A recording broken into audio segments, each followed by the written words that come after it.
Žiūrėk dabar, čia yra šitas atraminis punktas, yra va tas va, o štai šitas atraminis punktas yra va štai tas va.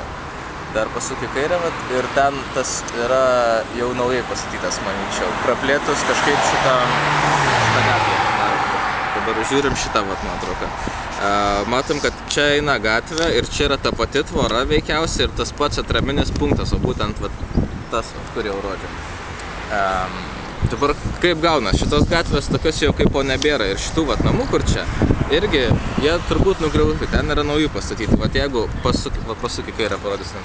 Vat šitie va jau yra, aš manyčiau, sovietmenčio statybos, dėl to, kad čia nėra nei balkonų ir, nu, jie matosi, kad yra senesni, bet va štai va, ten toliau tie trys, va ten yra su balkonais ir ten tokios senos raudonos plytos, nu, jie matos turbūt seni.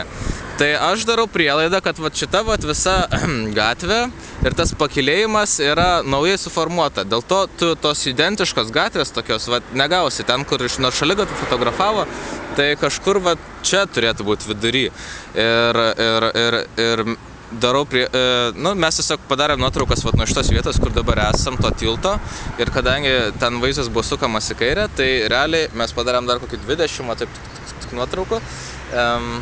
Ir jau tu atsirinksi ten, kuri kaip tau geriau atrodys. Nes kažkur čia po vidurį fotografuot, nu tiesiog nėra orientyrų, nėra išlikę va tiek va. Tai stulpo ta trama buvo, va štai va šita va, ir nuo jos mes sukom į kairę. Tai tiek.